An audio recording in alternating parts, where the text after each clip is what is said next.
Hello, good morning. എല്ലാവർക്കും നമ്മുടെ ഇന്നത്തെ വീഡിയോയിലേക്ക് സ്വാഗതം.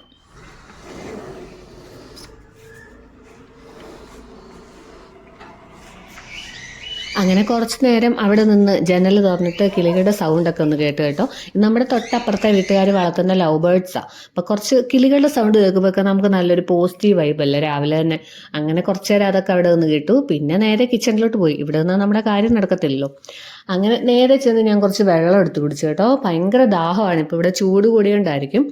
ഞാനാണ് ഇതുപോലെ ബോട്ടിലാക്കി വെള്ളം വെക്കും. അതാകുമ്പോൾ നമുക്ക് പെട്ടെന്ന് എടുത്ത് കുടിക്കാമല്ലോ. ഇപ്പം നമ്മൾ വെള്ളം ഒത്തിരി കുടിക്കേണ്ട സമയം കൂടെയാണ്, ചൂടല്ലേ. അപ്പം ചിലർക്ക് വെള്ളം കുടിക്കാൻ ഭയങ്കര മടുപ്പായിരിക്കുമല്ലോ. അപ്പോൾ ഇതുപോലെ ബോട്ടിലാക്കി വെക്കുവാണെങ്കിൽ നമ്മൾ അളവറിയാതെ എടുത്തങ്ങ് കുടിച്ചോളും കേട്ടോ. അപ്പോൾ ഗ്ലാസ്സിലെടുത്ത് കുടിക്കേണ്ട വരുമ്പോൾ ഞാനാണേലും ഇച്ചിരി കഴിയട്ടെ എന്നോർത്ത് നിൽക്കും. പിന്നെ നമ്മൾ വേറെ കാര്യം ചെയ്തങ്ങ് പോകും. ഇതുപോലെ ബോട്ടിലാക്കി അങ്ങ് വെക്കുവാണെങ്കിൽ നമ്മുടെ കൈ എത്തുന്നിടത്ത് കാണുമ്പോൾ നമ്മൾ നേരെ എടുത്തങ്ങ് കുടിച്ചോളും. അങ്ങനെ കുറച്ച് വെള്ളമൊക്കെ കുടിച്ചിട്ട് പിന്നെ നേരെ ബ്രേക്ക്ഫാസ്റ്റ് പരിപാടിയിലോട്ട് കയറിയേ. ഇന്നിപ്പോൾ ചപ്പാത്തിയും അതുപോലെ മുട്ടക്കറിയുമാണ്. ആദ്യക്കുട്ടൻ ഇന്ന് കൊണ്ടുപോകണ്ട, അവനിന്ന് എക്സാം സ്റ്റാർട്ട് ചെയ്തിട്ടുണ്ട്. അതാകട്ടെ ഇന്നത്തെ ഏറ്റവും വലിയ വിശേഷം, എക്സാം സ്റ്റാർട്ട് ആയിട്ടുണ്ട്. അതുകൊണ്ട് ആദ്യക്കുട്ടൻ ഇന്ന് ഫുഡൊന്നും കൊണ്ടുപോകണ്ട. 11:30 വരെ എക്സാം ഉള്ളൂ. പിന്നെ ഹസ്ബൻഡിന് കൊണ്ടുപോകണം. അതിന് വേണ്ടിയിട്ട് ചപ്പാത്തിയും മുട്ടക്കറിയും ഒക്കെ ഇന്ന് കൊടുത്തു വിടുന്നു.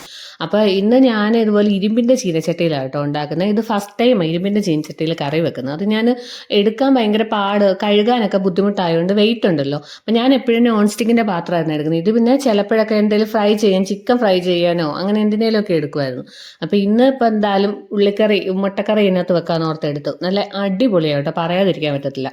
നമുക്കെന്താ കടയിൽ നിന്നൊക്കെ കിട്ടുന്ന ഒരു കറിയുടെ ടേസ്റ്റുമായിരുന്നു. അത് മാത്രമല്ല പെട്ടെന്ന് തന്നെ ഇതിന് ചൂട് എനിക്ക് തോന്നുന്നു മറ്റേ പാത്രത്തെക്കാട്ടിലും കൂടുതൽ വയ്ക്കുന്നതുകൊണ്ട് പെട്ടെന്ന് തന്നെ നന്നായിട്ടൊന്ന് വഴന്നും കിട്ടി. എന്തായാലും നല്ല അടിപൊളി കറിയായിരുന്നു. പിന്നെ ഇതിനകത്ത് വെച്ചിട്ടുണ്ടെങ്കിൽ നമ്മൾ പെട്ടെന്ന് കറി എടുത്തതിൽ നിന്ന് മാറ്റണമെന്നാണ് പറയുന്നത്. നല്ല കറിയുടെ കളറ് ചേഞ്ച് ആയി ഒരു ബ്ലാക്ക് കളറാകും.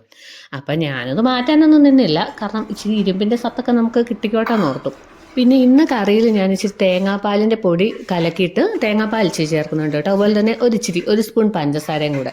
അങ്ങനെ ഇത് രണ്ടും കൂടി ചേർക്കുമ്പോൾ കറിക്ക് നല്ലൊരു ടേസ്റ്റ് ആയിട്ടോ. പഞ്ചസാര ചേർക്കുമ്പോൾ ഈ ഉപ്പും മധുരവും എല്ലാം കൂടെ ബാലൻസ് ആകുമ്പം അത് വേറൊരു ടേസ്റ്റാണ്.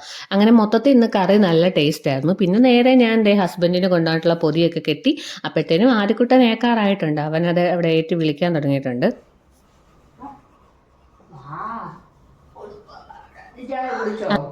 അങ്ങനെ ആദ്യക്കുട്ടൻ എഴുന്നേറ്റിട്ടുണ്ട്. പിന്നെ അവനും അച്ഛനും കൂടെ നേരെ ബ്രഷ് ചെയ്യാൻ പോയ നേരത്ത് ഞാനാണെ ഏറ്റിട്ട് കട്ടൻ കാപ്പി പോലും എടുത്തു വെച്ചിട്ട് കുടിച്ചിട്ടുണ്ടായിരുന്നില്ല.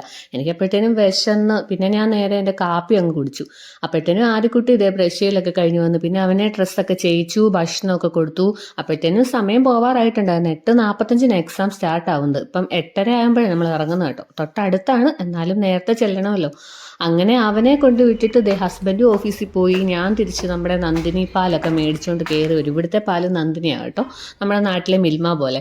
അങ്ങനെ അതുമൊക്കെ മേടിച്ചത് ഞാൻ നേരെ കയറി വന്ന് പിന്നെയും വെള്ളം കുടിക്കും ആദ്യം തന്നെ. ഭയങ്കര ദാഹമാണ്. അങ്ങനെ വെള്ളമൊക്കെ കുടിച്ചിട്ട് പിന്നെ നേരെ ഭക്ഷണം കഴിച്ചു.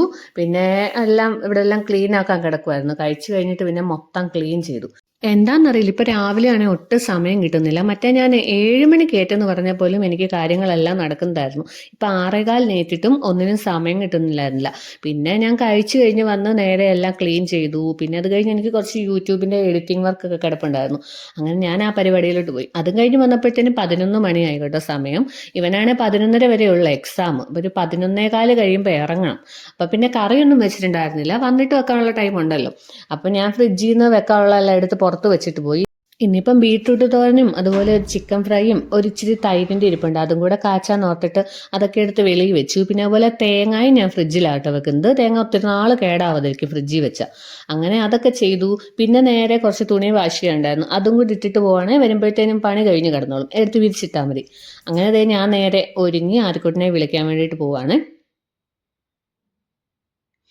അങ്ങനെ ആദ്യക്കുട്ടനെ വിളിച്ചുകൊണ്ട് തിരിച്ചു വരുന്ന വഴി ഞങ്ങളൊന്ന് ഫ്രൂട്ട്സ് കടയിൽ കയറി കുറച്ച് ഏത്തപ്പഴവും ഇച്ചിരി ഓറഞ്ചും ഒക്കെ എടുത്തു. അങ്ങനെ നേരെ വീട്ടിൽ വന്നതേണ്ട ഞാനാണ് ഡ്രസ്സ് പോലും മാറാതെ കഴിക്കുക. എനിക്കാണ് ഇവിടുത്തെ ചൂട് പൊട്ട് സഹിക്കാൻ പറ്റുന്നില്ല. ആദ്യമാണ് ഡ്രസ്സൊക്കെ മാറി. ഡ്രസ്സ് മാറാതെ കഴിച്ചാൽ ഞാൻ വഴക്ക് പറയുമെന്ന് പറഞ്ഞു. അവൻ ഗുഡ് ബോയ് കേട്ടോ. ഞാനാണ് വന്ന വഴിക്ക് കഴിക്കാനിരുന്നു. പിന്നെ നേരെ മേടിച്ച പഴമൊക്കെ എടുത്ത് കൊട്ടയിലോട്ടൊന്ന് മാറ്റി വെക്കുവാണേ. കൂടുതലിരുന്നാൽ പിന്നെ പെട്ടെന്ന് അങ്ങ് പഴുത്തു പോകും. അങ്ങനെ അത് കഴിഞ്ഞ് നേരെ തോരൻ വെക്കാനായിട്ടുള്ള തേങ്ങ പൊട്ടിക്കുകയാണ്. എനിക്കാണ് തേങ്ങ പൊട്ടിക്കാൻ ഇപ്പോഴും ഭയങ്കര പേടിയാണ്, ഭയങ്കര താമസമാണ്. കാരണം ഞാൻ എപ്പോൾ പൊട്ടിച്ചാലും എൻ്റെ കൈക്ക് ഒരു ചെറിയ പരിക്ക് വരും, ചെറിയ പരിക്കെങ്കിലും വരും. അതുകൊണ്ട് ഞാൻ സൂക്ഷിച്ച് തേങ്ങ പൊട്ടിക്കുക. ഈ തേങ്ങ പൊട്ടിക്കുക, കഞ്ഞി ഊറ്റുക, അതൊക്കെ എനിക്ക് ഇപ്പോഴും ഭയങ്കര ടാസ്ക്കാണ് കേട്ടോ. പിന്നെ നേരെ നാളത്തേന് അപ്പം ഉണ്ടാക്കാനുള്ള അരിയൊക്കെ എടുത്ത് വെള്ളത്തിലിട്ടേ. അത് ഓർക്കുമ്പോൾ ചെയ്തില്ലെന്നുണ്ടെങ്കിൽ പിന്നെ കഴിക്കാൻ നേരത്തായിരിക്കും ഓർക്കുന്നത്. അങ്ങനെ അത് ചെയ്തു. പിന്നെ ഞാൻ ബീട്രൂട്ട് അല്ല ഇന്ന് ചോപ്പറിലാണ് അരിയുന്നത്. ഇത് ഭയങ്കര ഈസിയാണ്. കൊത്തി അരിയാൻ നിന്നാൽ ഇപ്പോഴൊന്നും പണി തീരത്തില്ല, എനിക്ക് താമസമാണ്. ഇതിനകത്തിട്ട് 2 വലി വലിക്കുമ്പോഴത്തേക്കും നല്ല ചെറുതായിട്ട് തന്നെ അരിഞ്ഞ് കിട്ടും കേട്ടോ. പിന്നെ നേരെ അതേ നമ്മുടെ രാവിലത്തെ ചീനച്ചട്ടിയിൽ തന്നെ അത് കഴുകിയിട്ട് ചിക്കൻ വറുക്കാൻ വേണ്ടിയിട്ടു. ഇതിൽ വറുക്കുമ്പോൾ നല്ലതായിട്ട് മൊരിഞ്ഞ് കിട്ടും കേട്ടോ. ഞങ്ങൾക്ക് എല്ലാവർക്കും ഇവിടെ നല്ല മൊരിഞ്ഞ ചിക്കൻ ഫ്രൈ ആണ് ഇഷ്ടം. ചിലർക്ക് ഇങ്ങനെ ഇച്ചിരി ജ്യൂസി ആയിട്ട്, അതാണല്ലോ, എനിക്കാണ് ഇച്ചിരി മൊരിഞ്ഞിരിക്കുന്ന ഇഷ്ടമാണ്. അപ്പം അതിനകത്ത് ദേ അതും വറുത്തിട്ട് നന്നായിട്ട് കിട്ടിയിട്ടുണ്ട്. പിന്നെ ഇപ്പുറത്തെ അടുപ്പേ നമ്മുടെ ബീട്രൂട്ട് തോരനും ആയിരിക്കുവാണ്. ഇനിയിപ്പം ഒരു മോര് കറിയും കൂടെ വെക്കണം. മോരാണെങ്കിൽ ഒരു ശകലം തൈര് ഉണ്ടായിരുന്നുള്ളൂ. ഇവിടെ എല്ലാവർക്കും ഇപ്പം തൈര് മതിയായിരുന്നു. അത് കൂട്ടി കൂട്ടി ജലദോഷക്കോളൊക്കെ ആയപ്പം ഉണ്ടായിരുന്നത് കാച്ചി വെച്ചു.